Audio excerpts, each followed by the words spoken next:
She awoke all at once, every nerve a tingle. For a moment she did not remember where she was. She had dreamt that she was little, still sharing a bedchamber with her sister Arya. But it was her maid she heard tossing in sleep, not her sister. And this was not Winterfell, but the Eyrie. And I am Elaine Stone, a bastard girl. The room was cold and black, though she was warm beneath the blankets. Dawn had not yet come. Sometimes she dreamed of Sir Ilyn Payne, and woke with her heart thumping. But this dream had not been like that. Home. It was a dream of home. The Eyrie was no home. It was no bigger than Maegor's Holdfast, and outside its sheer white walls was only the mountain and the long, treacherous descent past sky and snow and stone, to the gates of the Mountains of the Moon, on the valley floor. There was no place to go, and little to do. The older servants said these halls rang with laughter when her father and Robert Baratheon had been Jon Arryn's wards. But those days were many years gone. Her aunt kept a small household, and seldom permitted any guests to ascend past the gates of the moon. Aside from her aged maid, Sansa's only companion was the Lord Robert, 8, going on 3. And Marillion. There is always Marillion. When he played for them at supper, the young singer often seemed to be singing directly at her. Her aunt was far from pleased. Lady Lysa doted on Marillion and had banished 2 serving girls and even a page for telling lies about him. Lysa was as lonely as she was. Her husband seemed to spend more time at the foot of the mountain than he did atop it. He was gone now. He had been gone the past 4 days, meeting with the Corbrays. From bits and pieces of overheard conversations, Sansa Stark knew that Jon Arryn's bannermen resented Lysa's marriage and begrudged Peter his authority as Lord Protector of the Vale. The senior branch of House Royce was close to open revolt over her aunt's failure to aid Robb in his war. And the Waynwoods, Redforts, Belmonts, and Templetons were giving them every support. The mountain clans were being troublesome as well, and old Lord Hunter had died so suddenly that his 2 younger sons were accusing their elder brother of having murdered him. The Vale of Arryn might have been spared the worst of the war, but it was hardly the idyllic place that Lady Lysa had made it out to be. I'm not going back to sleep, Sansa realized. My head is all in a tumult. She pushed her pillow away reluctantly, threw back the blankets, went to her window and opened the shutters. Snow was falling on the Eyrie. Outside, the flakes drifted down as soft and silent as memory. Was this what woke me? Already the snowfall lay thick upon the gardens below, blanketing the grass, dusting the shrubs and statues with white, and weighing down the branches of trees. The sight took Sansa back to cold nights long ago, in the long summer of her childhood. She had seen snow the day she'd left Winterfell. That was a lighter fall than this, she remembered. Robb had melting flakes in his hair when he hugged me, and the snowball Arya tried to make kept coming apart in her hands. It hurt to remember how happy she had been that morning. Hullen had helped her mount, and she had ridden out, with the snowflakes swirling around her, off to see the great wide world. I thought my song was beginning that day, but it was almost done. Sansa left the shutters open as she dressed. It would be cold, she knew, though the Eyries' towers encircled the garden and protected it from the worst of the mountain winds. She donned silken smallclothes and a linen shift, and over that a warm dress of blue lamb's wool. 2 pairs of hose for her legs, boots that laced up to her knees, heavy leather gloves, and finally a hooded cloak of soft white fox fur. Her maid rolled herself more tightly in her blanket as the snow began to drift in the window. Sansa eased open the door and made her way down the winding stair. When she opened the door to the garden, it was so lovely that she held her breath, unwilling to disturb such perfect beauty. The snow drifted down and down in ghostly silence and lay thick and unbroken on the ground. All the color had fled the world outside. This was a place of whites and blacks and grays. White towers and white snow and white statues, black shadows, black trees, and dark gray sky above. A pure world, Sansa thought. I do not belong here. Yet she stepped out all the same. Her boots tore ankle-deep holes into the smooth white surface of the snow, yet made no sound. Sansa drifted past frosted shrubs and thin dark trees and wondered if she was still dreaming. Drifting snowflakes brushed against her face as light as lovers' kisses and melted on her cheeks. At the center of the garden, beside the statue of the weeping woman that lay broken and half buried on the ground, she turned her face up to the sky and closed her eyes. She could feel the snow on her lashes, taste it on her lips. It was the taste of Winterfell, the taste of innocence, the taste of dreams. When Sansa opened her eyes again, she was on her knees. She did not remember falling. It seemed to her the sky was a lighter shade of gray. Dawn, she thought. Another day, another new day. It was the old days she hungered for, prayed for. But who could she pray to? The garden had been meant for a godswood once, she knew, but the soil was too thin and stony for a weirwood to take root. A godswood without gods, as empty as me. She scooped up a handful of snow and squeezed it between her fingers. Heavy and wet, the snow packed easily. Sansa began to make snowballs, shaping them smoothly until they were round and white and perfect. She remembered a summer's snow in Winterfell, when Arya and Bran had ambushed her as she emerged from the keep one morning. They'd each had a dozen snowballs to hand, and she'd had none. Bran had been perched on the roof of the covered bridge, out of reach, but Sansa had chased Arya through the stables and around the kitchen until both of them were breathless. She might even have caught her, but she'd slipped on some ice. Her sister came back to see if she was hurt. When she said she wasn't, Arya hit her in the face with another snowball. But Sansa grabbed her leg and pulled her down, and was rubbing snow in her hair when Jory came along and pulled them apart, laughing. What do I want with snowballs? She looked at her sad little arsenal. There was no one to throw them at. She let the one she was making drop from her hand. I could build a snow knight instead, she thought. Or even... She pushed two of her snowballs together, added a third, packed more snow in around them, and patterned the whole thing into the shape of a cylinder. When it was done, she stood it on end and used the tip of her little finger to poke holes in it for windows. The crenellations around the top took the most care, but when they were done, she had a tower. I need more walls now, Sansa thought. And then a keep. She set to work. The snow fell and the castle rose. 2 walls, ankle high, the inner taller than the outer. Towers and turrets, keeps and stairs. A round kitchen, a square armory. The stables along the inside of the west wall. It was only a castle when she began. Before very long, Sansa knew it was Winterfell. She found some twigs and fallen branches beneath the snow and broke off the ends to make trees for the godswood. For the gravestones in the lich yard, she used bits of bark. Soon her gloves and her boots were crusty white, and her hands were tingling, and her feet were soaked and cold. But she did not care. The castle was all that mattered. Some things were hard to remember, but most came back to her easily, as if she had been there only yesterday. The library tower, with the steep stonework stair twisting about its exterior. The gatehouse, 2 huge bulwarks, the arch gate between them, crenellations along the top. And all the while, the snow kept falling, piling up in drifts around her buildings as fast as she raised them.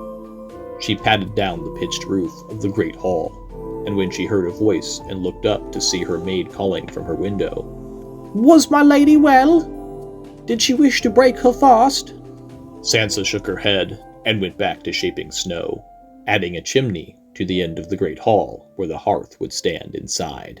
Dawn stole into her garden like a thief. The gray of the sky grew lighter still, and the trees and shrubs turned a dark green beneath their stoles of snow. A few servants came out and watched her for a time, but she paid them no mind, And soon they went back inside, where it was warmer. Sansa saw Lady Lysa gazing down from her balcony, wrapped up in a blue velvet robe trimmed with fox fur. But when she looked again, her aunt was gone. Maester Coleman popped out of the rookery and peeked down for a while, skinny and shivering, but curious. Her bridges kept falling. There was a covered bridge between the armory and the main keep, and another that went from the 4th floor of the bell tower to the 2nd floor of the rookery. But no matter how carefully she shaped them, they would not hold together. The 3rd time one collapsed on her, she cursed aloud and sat back in helpless frustration. Pack the snow around a stick, Sansa. She did not know how long he had been watching her, or when he had returned from the Vale. A stick? She asked. That will give it strength enough to stand, I think, Peter said. May I come into your castle, my lady? Sansa was wary. Don't break it. Be gentle. He smiled. Winterfell has withstood fiercer enemies than me. It is Winterfell, is it not? Yes, Sansa admitted. He walked along the outside walls.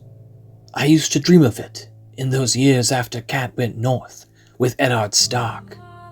In my dreams, it was ever a dark place and cold. No, it was always warm, even when it snowed. Water from the hot springs is piped through the walls to warm them. Inside the glass gardens, it was always like the hottest days of summer. She stood towering over the great white castle. I can't think of how to do the glass roof over the gardens. Littlefinger stroked his chin, where his beard had been before Lysa had asked him to shave it off. The glass was locked into frames, no? Twigs are your answer. Peel them, and cross them, and then use bark to tie them into frames. I'll show you. He moved through the garden, gathering up twigs and sticks, and shaking the snow from them. When he had enough, he stepped back over both walls with a single stride, and squatted on his heels in the middle of the yard. Sansa came closer to watch what he was doing. His hands were deft and sure, and before long he had a crisscrossing latticework of twigs, very like the one that roofed the glass gardens of Winterfell. We will need to imagine the glass, to be sure, he said when he gave it to her. This is just right, she said. He touched her face. And so is this. Sansa did not understand. And so is what? Your smile, my lady. Shall I make another for you? If you would. Nothing could please me more. She raised the walls of the glass gardens while Littlefinger roofed them over, and when they were done with that, he helped her extend the walls and build the guards' hall. When she used sticks for the covered bridges, they stood, just as he said they would. The first keep was simple enough, an old round drum tower, but Sansa was stymied again when it came to putting the gargoyles along the top. Again, he had the answer. It's been snowing on your castle, my lady, he pointed out. What do gargoyles look like when they're covered in snow? Sansa closed her eyes to see them in memory. They're just white lumps. Well then, gargoyles are hard, but white lumps should be easy. And they were. The broken tower was easier still. They made a tall tower together, kneeling side by side to roll it smooth. And when they'd raised it, Sansa stuck her fingers through the top, grabbed a handful of snow, and flung it in his face. Peter yelped as the snow slid down under his collar. That was unchivalrously done, my lady. As was bringing me here when you swore to take me home. She wondered where this courage had come from to speak to him so frankly. From Winterfell, she thought. I am stronger within the walls of Winterfell. His face grew serious. Yes, I played you false in that. And in one other thing as well. Sansa's stomach was aflutter. What other thing? I told you that nothing could please me more than to help you with your castle. I fear this was a lie as well. Something else would please me more. He stepped closer. This. Sansa tried to step back, but he pulled her into his arms, and suddenly he was kissing her. Feebly, she tried to squirm, but only succeeded in pressing herself more tightly against him. His mouth was on hers, swallowing her words. He tasted of mint. For half a heartbeat, she yielded to his kiss before she turned her face away and wrenched free. What are you doing? Peter straightened his cloak. Kissing a snow maid. You're supposed to kiss her. Sansa glanced up at Lysa's balcony, but it was empty now. Your lady wife. I do. Lysa has no cause for complaint. He smiled. I wish you could see yourself, my lady. You are so beautiful. You are crusted over with snow, like some little bear cub, but your face is flushed, and you can scarcely breathe. How long have you been out here? You must be very cold. Let me warm you, Sansa. Take off those gloves. Give me your hands. I won't!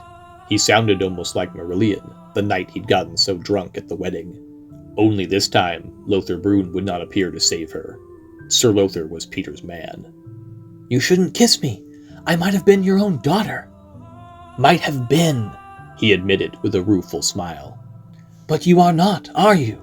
You are Eddard Stark's daughter, and Cat's. But I think you might be even more beautiful than your mother was, when she was your age. Peter, please. Her voice sounded so weak. Please. A castle? The voice was loud, shrill, and childish. Littlefinger turned away from her. Lord Robert. He sketched a bow. Should you be out in the snow without your gloves? Did you make a snow castle, Lord Littlefinger? Elaine did most of it, my lord. It's meant to be Winterfell. Winterfell? Robert was small for his age, a stick of a boy with splotchy skin and eyes that were always running. Under one arm, he clutched the threadbare cloth doll he carried everywhere. Winterfell is the seat of House Stark, Sansa told her husband-to-be. The great castle of the north. It's not so great. The boy knelt before the gatehouse. Look, here comes a giant to knock it down. He stood his doll in the snow and moved it jerkily. Thrump, thrump, I'm a giant, I'm a giant. He chanted. Ho, ho, ho! Open your gates or I'll mash them and smash them! Swinging the doll by the legs, he knocked the top off one gatehouse tower and then the other. It was more than Sansa could stand. Robert, stop that! Instead, he swung the doll again, and a foot of wall exploded. She grabbed for his hand, but she caught the doll instead. There was a loud ripping sound as the cloth tore. Suddenly, she had the doll's head. Robert had the legs and body, and the rag and sawdust stuffing was spilling in the snow. Lord Robert's mouth trembled. You killed him! He wailed, and began to shake. It started with no more than a little shivering, but within a few short heartbeats he had collapsed across the castle, his limbs flailing about violently. White towers and snowy bridges shattered and fell on all sides. Sansa stood horrified, but Peter Baelish seized her cousin's wrists and shouted for the maester. Guards and serving girls arrived within instants to help restrain the boy, Maester Coleman a short time later. Robert Arryn's shaking sickness was nothing new to the people of the Eyrie, and Lady Lysa had trained them all to come rushing at the boy's first cry. The maester held the little lord's head and gave him half a cup of dream wine, murmuring smooth words. Slowly the violence of the fit seemed to ebb away, till nothing remained but a small shaking of the hands. Help him to my chambers, Coleman told the guards. A leeching will calm him. It was my fault. Sansa showed them the doll's head. I ripped his doll in two. I never meant to, but his lordship was destroying the castle, said Peter. A giant, the boy whispered, weeping. It wasn't me. It was a giant at the castle. She killed him, and I hate her. She's a bastard, and I hate her. I don't want to be leeched. My lord, your blood needs thinning, said Maester Coleman. It's the bad blood that makes you angry, and the rage that brings on the shaking. Come now. They led the boy away. My lord husband, Sansa thought, as she contemplated the ruins of Winterfell. The snow had stopped, and it was colder than before. She wondered if Lord Robert would shake all through their wedding. At least Joffrey was sound of body. A mad rage seized hold of her. She picked up a broken branch and smashed the torn doll's head down on top of it, then pushed it down atop the shattered gatehouse of her snow castle. The servants looked aghast, but when Littlefinger saw what she'd done, he laughed. If the tales be true, that's not the first giant to end up with its head on Winterfell's walls. Those were only stories, she said, and left him there. Back in her bedchamber, Sansa took off her cloak and her wet boots and sat beside the fire. She had no doubt that she would be made to answer for Lord Robert's fit. Perhaps Lady Lysa will send me away. Her aunt was quick to banish anyone who displeased her, and nothing displeased her quite so much as people she suspected of mistreating her son. Sansa would have welcomed banishment. The Gates of the Moon was much larger than the Eyrie, and livelier as well. Lord Nestor Royce seemed gruff and stern, but his daughter Miranda kept his castle for him, and everyone said how frolicsome she was.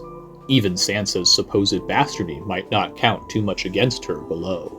One of King Robert's base-born daughters was in service to Lord Nestor, and she and the Lady Miranda were said to be fast friends, as close as sisters. I will tell my aunt that I don't want to marry Robert. Not even the High Septon himself could declare a woman married if she refused to say the vows. She wasn't a beggar, no matter what her aunt said. She was 13, a woman flowered and wed, the heir to Winterfell. Sansa felt sorry for her little cousin sometimes, but she could not imagine ever wanting to be his wife. I would sooner be married to Tyrion again. If Lady Lysa knew that, she'd surely send her away from Robert's pouts and shakes and runny eyes, away from Marillion's lingering looks, away from Peter's kisses. I will tell her. I will.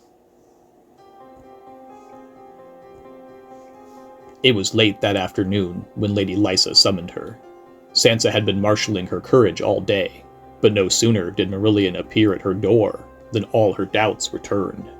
Lady Lysa requires your presence in the High Hall. The singer's eyes undressed her as he spoke, but she was used to that. Marillion was comely, there was no denying it, boyish and slender, with smooth skin, sandy hair, and a charming smile.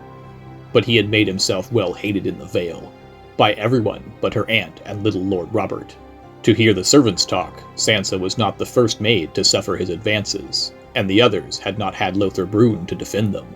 But Lady Lysa would hear no complaints against him. Since coming to the Eyrie, the singer had become her favorite. He sang Lord Robert to sleep every night, and tweaked the noses of Lady Lysa's suitors with verses that made mock of their foibles. Her aunt had showered him with gold and gifts, costly clothes, a gold arm ring, a belt studded with moonstones, a fine horse. She had even given him her late husband's favorite falcon. It all served to make Marillion unfailingly courteous in Lady Lysa's presence, and unfailingly arrogant outside it. Thank you, Sansa told him stiffly. I know the way. He would not leave. My lady says to bring you. Bring me? She did not like the sound of that. Are you my guardsman now? Littlefinger had dismissed the Aerie's captain of guards and put Sir Lothar Brune in his place. Do you require guarding? Marillion said lightly. I am composing a new song. You should know. A song so sweet and sad it will melt even your frozen heart. The Roadside Rose, I mean to call it, about a base-born girl so beautiful she bewitched every man who laid eyes upon her. I am a Stark of Winterfell. She longed to tell him.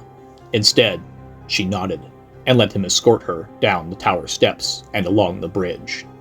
The High Hall had been closed as long as she'd been at the Eyrie. Sansa wondered why her aunt had opened it. Normally, she'd preferred the comfort of her solar, or the cozy warmth of Lord Aaron's audience chamber with its view of the waterfall.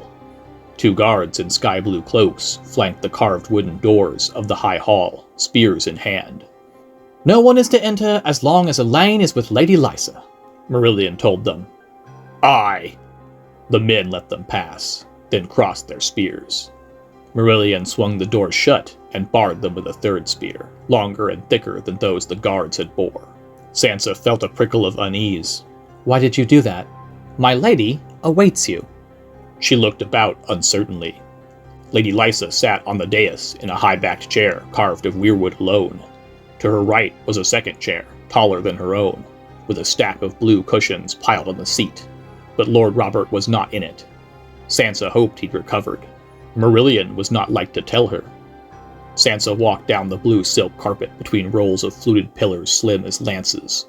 The floors of the high hall were made of white marble veined with blue. Shafts of pale daylight slanted down through narrow arched windows along the eastern wall.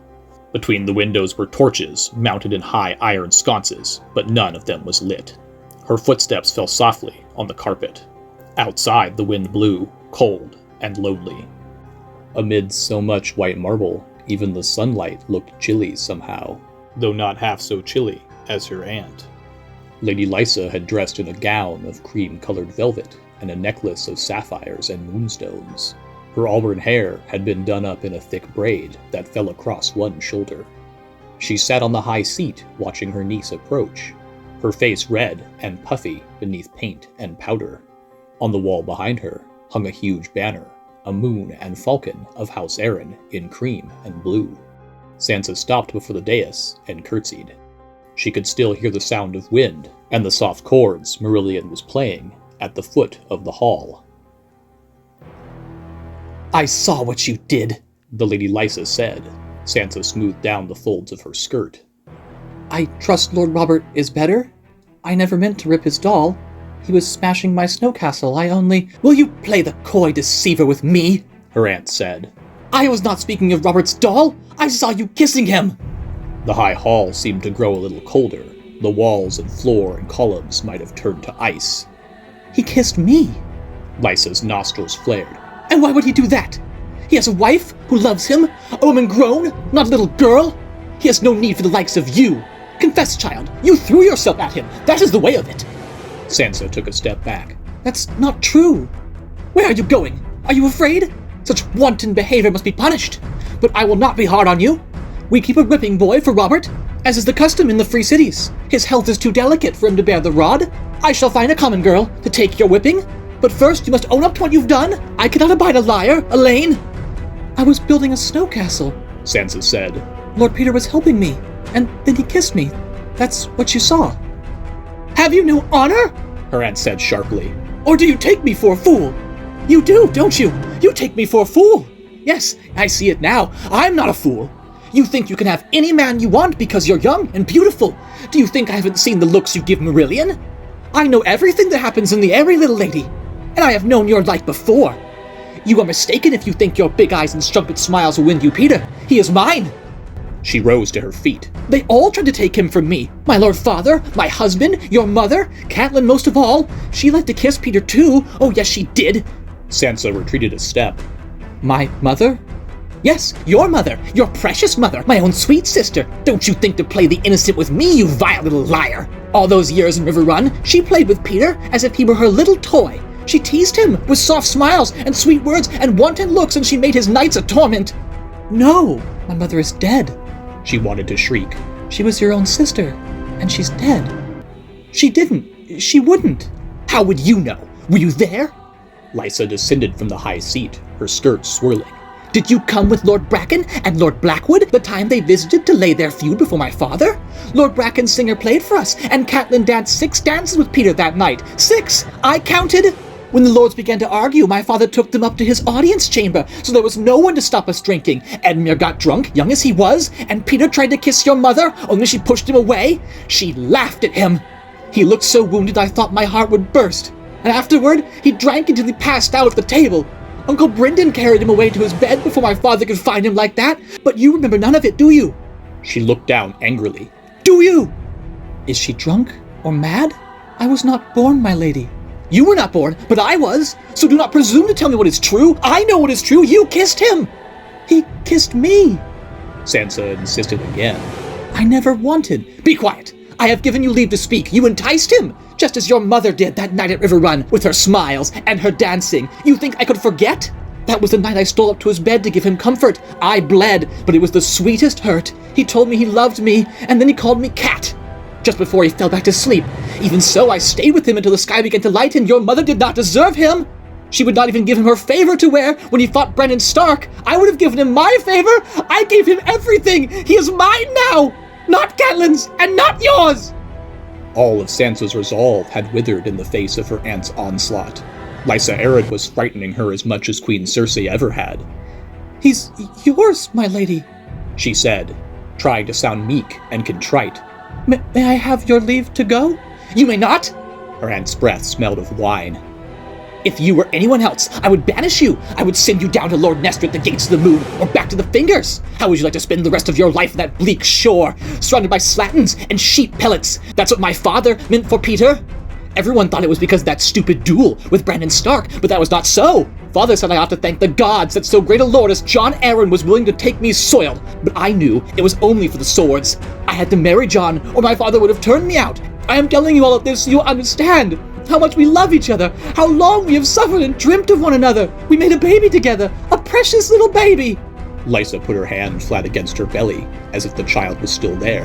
"When they stole him from me, I made a promise to myself that I would never let it happen again. Jon was to send my sweet Robert to Dragonstone, and that son of a king would have given him to Cersei Lannister, but I never let them, no more than I'll let you steal my Peter Littlefinger. Do you hear me, Elaine? Sansa, or whatever you call yourself? Do you hear what I am telling you?" "Yes, I swear I won't ever kiss him again or entice him." Sansa thought that was what her aunt wanted to hear. "So you admit it now. It was you, just as I thought. You're as wanton as your mother." Lysa grabbed her by the wrist. "Come with me now. There's something I want to show you." "Please, Aunt Lysa, I've done nothing, I swear it." Her aunt ignored her protests. "Marillion!" she shouted. "I need you, Marillion! I need you!" The singer had remained discreetly in the rear of the hall, but at Lady Arryn's shout, he came at once. "My lady? Play us a song. Play us The False and the Fair." Marillion's fingers brushed the strings. "The Lord he came a-riding upon a rainy day. Hey, nonny, hey, nonny, hey, nonny, hey." Lady Lysa pulled at Sansa's arm. It was either walk or be dragged, so she chose to walk. Halfway down the hall and between a pair of pillars, to a white weirwood door set in the marble wall. The door was firmly closed, with 3 heavy bronze bars to hold it in place, but Sansa could hear the wind outside worrying at its edges. When she saw the crescent moon carved in the wood, she planted her feet. "The moon door?" She tried to yank free. "Why are you showing me the moon door?" "You speak like a mouse now, but you were bold enough in the garden, weren't you? You were bold enough in the snow." "The lady sat a-sewing upon a rainy day." Marillion sang. "Hey, nonny, hey, nonny, hey, nonny, hey." "Open the door," Lysa commanded. "Open it, I say. You will, or I'll send for my guards." She shoved Sansa forward. "Your mother was brave, at least. Lift off the bars." "If I do as she says, she will let me go." Sansa grabbed one of the bronze bars, yanked it loose, and tossed it down. The second bar clattered to the marble, then the third. She had barely touched the latch when the heavy wooden door flew inward and slammed back against the wall with a bang. Snow had piled up around the frame, and it all came blowing in at them, borne on a blast of cold air that left Sansa shivering. She tried to step backwards, but her aunt was behind her. Lysa seized her by the wrist and put her other hand between her shoulder blades, propelling her forcefully towards the open door. Beyond was white sky, falling snow, and nothing else. "Look down," said Lady Lysa. "Look down." She tried to wrench free, but her aunt's fingers were digging into her arm like claws. Lysa gave her another shove, and Sansa shrieked. Her left foot broke through a crust of snow and knocked it loose. There was nothing in front of her but empty air, and a way castle 600 feet below, clinging to the side of the mountain. "Don't!" Sansa screamed. "You're scaring me!" Behind her, Marillion was still playing his wood harp and singing, "Hey, nonny, hey, nonny, hey, nonny, hey." "Do you still want my leave to go? Do you?" "No!"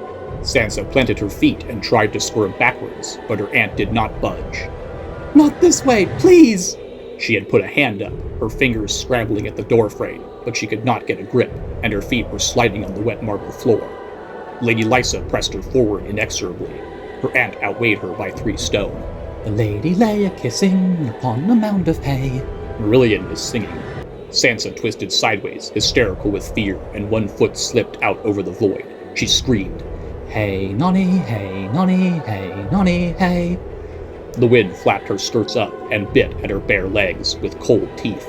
She could feel snowflakes melting on her cheeks. Sansa flailed and found Lysa's thick auburn braid and clutched it tight. "My hair!" her aunt shrieked. "Let go of my hair!" She was shaking, sobbing.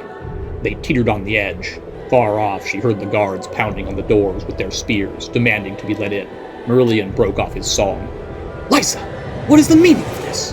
The shout cut through the sobs and heavy breathing. Footsteps echoed down the high hall. Get back from there! Lysa, what are you doing? The guards were still beating at the door. Littlefinger had come in the back way, through the Lord's entrance behind the dais. As Lysa turned, her grip loosened enough for Sansa to rip free. She stumbled to her knees, where Peter Baelish saw her. She stopped suddenly. Elaine, what is the trouble here? Her! Lady Lysa grabbed a handful of Sansa's hair. She's the trouble! She kissed you! Tell her! Sansa begged. Tell her we were just building a castle. Be quiet! Her aunt screamed. I never gave you leave to speak. No one cares about your castle. She's a child, Lysa. Cat's daughter. What do you think you're doing? I was going to marry her to Robert. She has no gratitude, no decency. You are not hers to kiss, not hers. I was teaching her a lesson, that is all. I see. He stroked his chin. I think she understands now. Is that so, Elaine? Yes, sobbed Sansa. I understand. I don't want her here. Her aunt's eyes were shiny with tears. Why did you bring her to the Vale, Peter? This isn't her place. She does not belong here. We will send her away, then. Back to King's Landing, if you like. He took a step towards them. Let her up now. Let her away from the door. No! Lysa gave Sansa's head another wrench. Snow eddied around them, making her skirts slap noisily. You can't want her! You can't! She's a stupid, empty-headed little girl. She doesn't love you the way I have. I've always loved you. I've proved it, haven't I? Tears ran down her aunt's puffy red face. I gave you my maiden's gift. I would have given you a son too, but they murdered him with moon tea, with tansy and mint and wormwood, a spoon of honey and a drop of pennyroyal. It wasn't me. I never knew. I only drank what father gave me. That's past and done, Lysa. Lord Hoster is dead, and his old maester as well. Littlefinger moved closer. Have you been at the wine again? You ought not to talk so much. We don't want Elaine to know more than she should, do we? Or Merillion? Lady Lysa ignored that. Cat never gave you anything. It was me who got you your first post, who made John bring you to court so we could be close to one another. You promised me you would never forget that. Nor have I. We're together, just as you always wanted, just as we planned. Just let go of Sansa's hair. I won't! I saw you kissing in the snow! She's just like her mother! Catelyn kissed you in the Godswood, but she never meant it! She never wanted you! Why did you love her best? It was me! It was always me! I know, love. He took another step closer. And I am here. All you need do is take my hand. Come on. He held it out to her. There's no cause for all these tears. Tears! Tears! Tears! She sobbed hysterically. No need for tears, but that's not what you said in King's Landing. You told me to put the tears in John's wine, and I did, for Robert and for us. I wrote Catelyn and told her the Lannisters had killed my lord husband, just as you said. That was so clever. You were always clever. I told father that. I said, Peter is so clever. He'll rise high. He will, and he's sweet and gentle, and I have his little baby in my belly. Why did you kiss her? Why? We're together now. We're together after so long, so very long. Why did you want to kiss her? Lysa, Peter sighed. After all the storms we've suffered, you should trust me better. I swear, I shall never leave your side again, for as long as we both shall live. Truly? She asked, weeping. Oh, truly? Truly. Now unhand the girl, and come give me a kiss. Lysa threw herself into Littlefinger's arms, sobbing. As they hugged, Sansa crawled from the moon door on hands and knees and wrapped her arms around the nearest pillar. She could feel her heart pounding. There was snow in her hair, and her right shoe was missing. It must have fallen. She shuddered and hugged the pillar tighter. Littlefinger let Lysa sob against his chest for a moment, then put his hands on her arms and kissed her lightly. My sweet, jealous wife, he said, chuckling. I've only ever loved one woman, I promise you. Lysa Arryn smiled tremulously. Only one? Oh, Peter, do you swear it only one? Only cat. He gave her a short, sharp shove. Lysa stumbled backwards, her feet slipping on the wet marble, and then she was gone. She never screamed. For the longest time, there was no sound but the wind. Marillion gasped. You! The guards were shouting outside the door, pounding with the butts of their heavy spears. Lord Peter pulled Sansa to his feet. You're not hurt. When she shook her head, he said, Run, let the guards in, then. Quick now, there's no time to lose. This singer's killed my lady wife.